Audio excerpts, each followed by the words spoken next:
Gary Southorn, and you guessed it, this is Leadership Radio.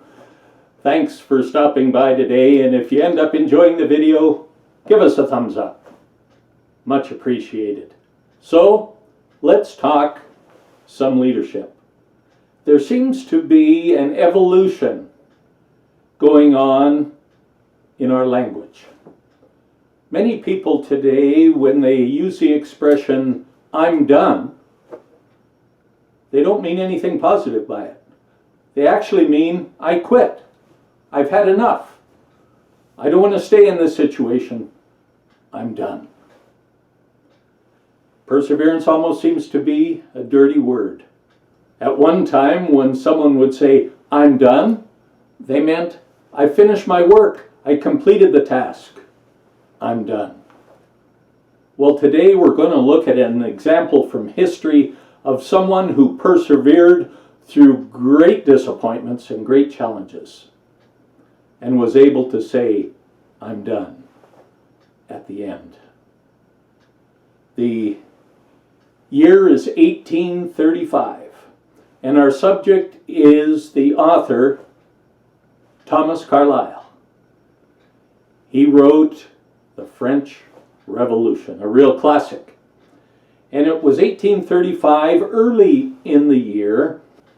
Carlyle had just finished, after 2 years of painstaking effort, he had just finished his first volume of The French Revolution.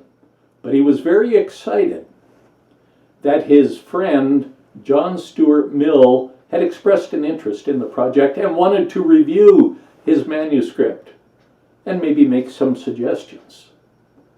So Carlyle bundled it up, gave it to his friend Mill, and looked forward to his feedback.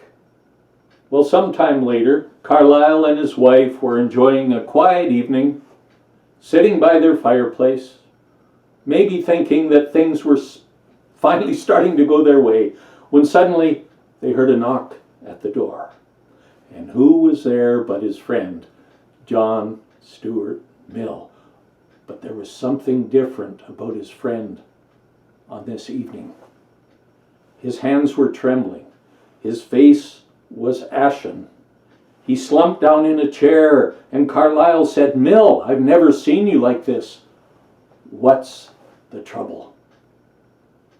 And his friend related how he had rolled up his manuscript in a newspaper, and his housekeeper thought it was garbage and threw it in the fire, and the entire project was destroyed.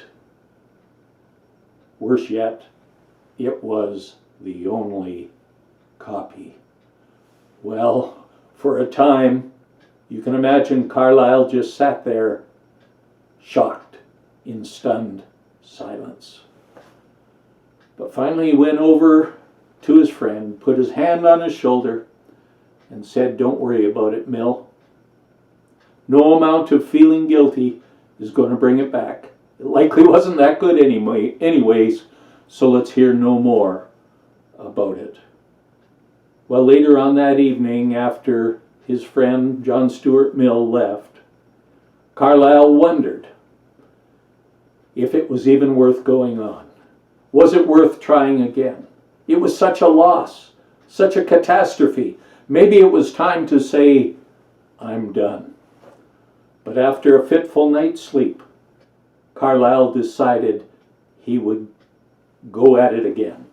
So through the spring and summer of that year, he garnered all his resources to complete the first volume of The French Revolution by the autumn. And after that, he went on even further and completed the second volume, and then the third. And of course, finally, we were left with the classic that endures today as a giant of literature, The French Revolution. And Carlyle was able to say, "I'm done." So when you utter the words, "I'm done," What do you mean? I'm Kerry Southorn, and this has been Leadership Radio. And remember, leadership makes all the difference when it makes a difference in you. I'm done.